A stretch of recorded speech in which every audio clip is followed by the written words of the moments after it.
Welcome back, ladies and gentlemen, to a long overdue new drawing tutorial. This is going to be our first painting tutorial. Uh, I know it's been a long time coming, but we're gonna create just a basic landscape today and teach how to build color. As you can see, started with a black canvas. I always like to start with black canvas. I'll explain the reasons why later on. And you want a dark, medium, and light of your chosen colors. In this case, brown and green. And we'll need black and white. Brown, green, black, and white. And you want a dark, medium, and light green, and dark, medium, and light brown. You're going to start off with a wet brush. I'll explain later the differences between a wet brush and a light brush. And paint out the basic structure of your tree. I usually start with a medium-sized brush, and then I switch to a smaller brush to do more fine detail after I've gotten the basic structure down. And tree structures pretty easily. It's like ropes intertwined. You just kind of do lines that wrap around each other into the basic structure of a tree. And you want to leave some spaces dark. Don't fill in the entire structure of the tree with the dark brown. Later on, you're going to use those dark colors for those dark spaces to indicate shape and depth.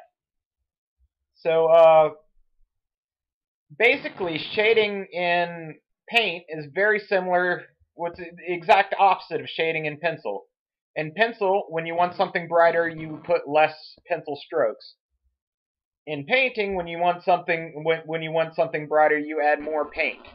The more paint you add, the brighter it'll be. And of course, the brighter colors of paint you add, the brighter it will be. So you start with the dark brown, and then after you've chosen your light source, in this case it's top right. Top right is the light source, shining down. And everywhere closest, just like in pencil shading, you want lightest to dark, and then you have a reflective shadow. And that's the most as intense as I'm going to get as far as explaining the light and shadow in this. See, I'm switching to the medium brown, and I'm going to focus on areas where the light is going to strike it the most. You always want to go from lightest to darkest when painting, because it just seems to be easier that way. It's easier to go from most intense to less intense, because you can always go back and make it brighter by adding more paint, but it's hard to take paint away. Well, while I'm doing this here, and as you can see, I am using some of those dark areas to create a sense of depth.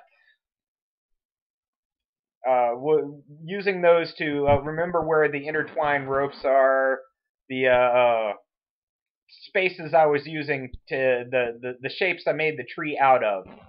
So that's why you didn't want to fill it in all the way with the darkest brown, because you can always come back and look at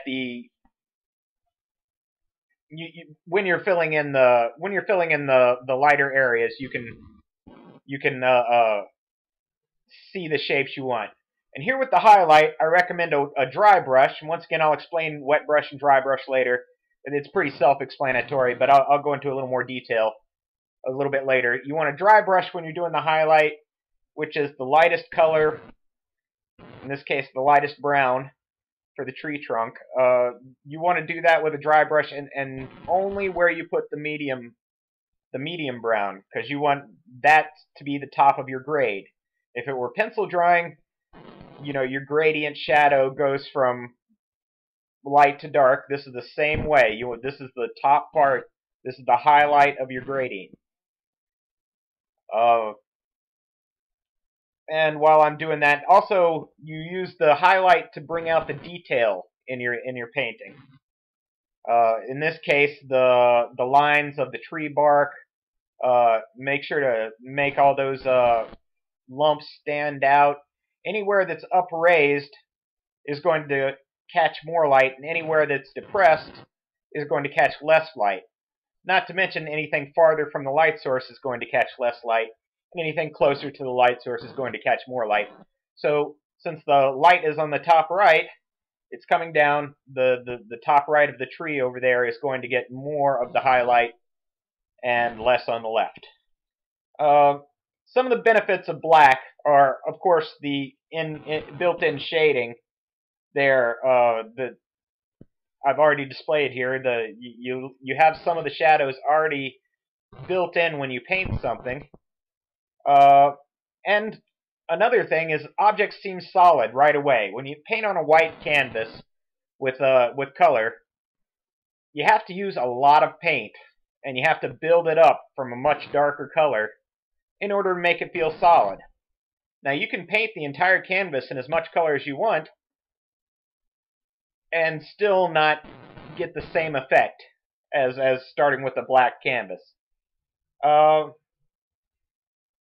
Also, using black also makes an excellent eraser. Black covers paint very easily, covers any other color of paint very easily. Speaking of which, I'm right now going in and cleaning up the edges. You don't want the tree to look fuzzy, so you go around the edges with the black, and that's going to smooth out your lines and make it look a lot nicer. So black will fill in your mistakes. I'm going to also go in and add a little bit of texture detail with the black. This will also be with a dry brush. And with a black canvas, you also have a much easier time creating stark lighting, colors, and mood.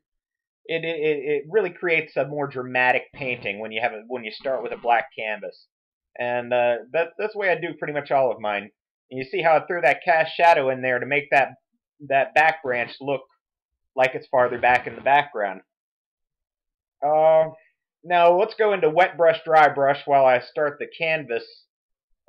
Once again, the canvas is going to be the same as the tree trunk.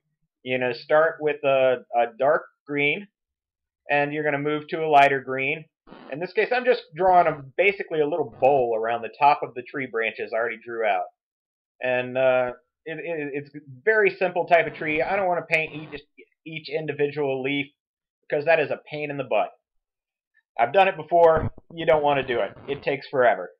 So in this case, this is kind of a cartoony tree, but I like the way they look. This style of tree looks when I'm done. So start from lightest to darkest once again, and you put the dark green starting where the highlight hits it most, and then you move away and continue painting the bowl all the way around. While I'm doing this, once again, I'm going to go into wet brush, dry brush. Working with acrylics, obviously I'm not going to have this problem here because I'm doing the painting on a computer. But a wet brush is dipped in paint, freshly dipped in paint, not really brushed off on the canvas or on your paper towel. It goes straight from the paint to the canvas, and you paint it with a lot of paint on your brush. A dry brush, you're going to dip it in the paint, and first of all, you're going to make sure it's rinsed out really well. And we're talking acrylic paints. I don't know how to work with oil paints. I only work with acrylics. So you dip it in the acrylic paint, and you wipe it on your paper towel a few times, and then you gently brush it over top of the painting. You're going to put very little paint on with a dry brush, while you'll put a lot of paint on with a wet brush. Okay, so here we are going into the medium green. Is this the yeah, this is the medium green. Here I got the bowl shaped out, and I'm going to shape out the fringes. I'm going to create some lumps out of the with the shadows left behind from my dark green, and basically continue that until I've shadowed the whole top of the tree. The fringes, a lot of times the fringes will pick up more light, so make sure to spend a little extra time highlighting those. Remember, this is your medium grade. This is the medium part of your grade. Your highlight will come next, and that'll put the final details in. And some of the things you can do with your final highlight on a tree canopy is like you could speckle it. You could actually draw out a few leaves only in the highlight. I did none of these things. I did a very basic tree here because this is a very basic painting tutorial about building your color up. And the important thing to remember here is build your color up from a base. You need at least three colors. I mean, three shades of the same color. You can use more for more complicated drawings. Skin textures, sometimes I use 4 or 5 different colors, building up from the base color all the way up to the final flesh color. But you really only, oh, and make sure to make your canvas a little fuzzy. It shouldn't be clean on the edges. It should be a little fuzzy and fluffy. But yeah, paint anything, you want at least 3 colors: dark, medium, and light. Sometimes even an off-white highlight to top things off. But dark, medium to light, that will give it a sense of depth that you can't really get if you're only using one color. In fact, I think if you count the black, I have 4 in this picture.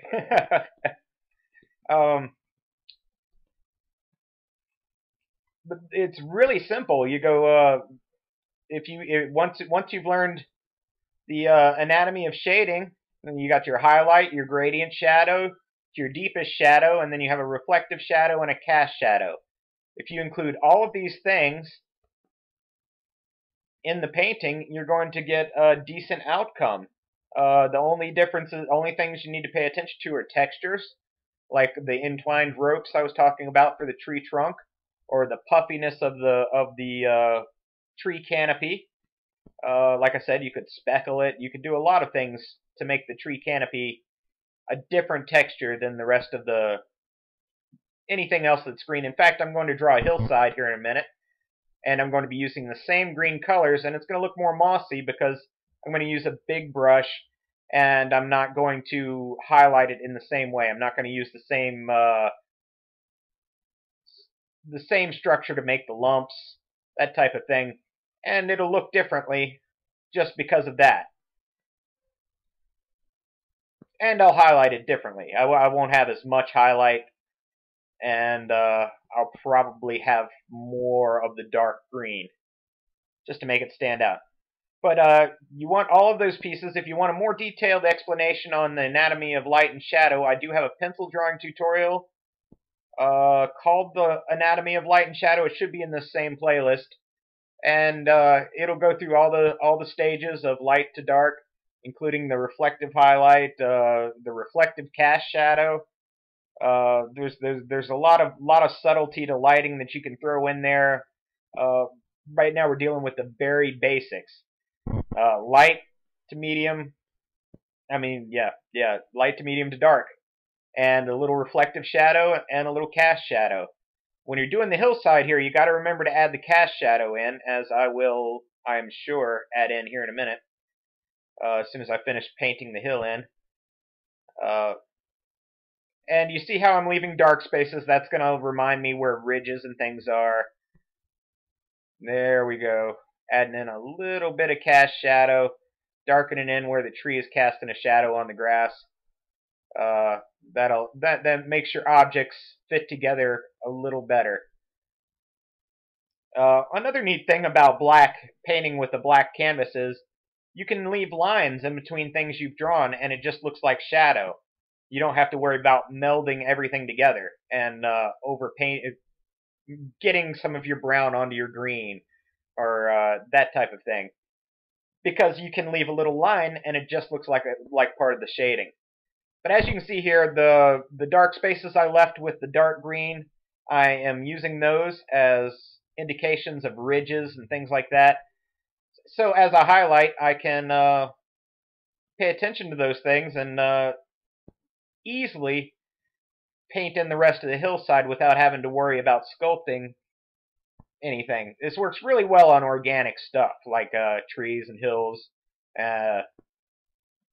people, creatures. It works really well on those. As you fade into the background too, in a scenery, whatever base color you start your atmosphere in, that's what you're going to fade into. Since I have a black canvas, I'm going to fade to black the further I get away from the camera. which is another good thing about using black canvas, is you can fade to black quite easily. All you have to do is use less paint. Gotta get this thing moved out of my way. There we go. So we'll throw a couple more hills in here and highlight them, and then this picture is basically done. If you guys have any questions about this, if I didn't explain myself well, let me know. I haven't done a painting tutorial yet. All I've done are pencil drawing tutorials. So, at the end of this, I will throw in some more examples of trees I've made with an actual paintbrush, because I'm still getting used to this computer program, so I'm not quite ready for to call it a masterpiece yet. Also, if you get a chance, check out my book on Amazon.com, The Dreamer's Nights. I have a novel on Amazon.com. The whole reason I do these drawing tutorials is to give myself a little advertising for that book. It's a lifelong dream of mine to become an author, and I don't know. I finally got a book published. It's a lifelong dream. Just need to get it out there for people to read. Well, here we go. The final picture. I hope this was helpful to you guys. If it was, give it a thumbs up, like, subscribe. I'm going to have much more complicated, much more detailed painting tutorials in the future, and including some digital picture modifications soon. Once again, check out my book on Amazon.com. There should be a free sample. I know there's a couple of free chapters if you get the Kindle version, and there's a free sample of the paperback version. You don't get a sample shipped to you. You can just kind of leaf through it. Anyway, I'll leave you guys with some pictures of trees I actually painted.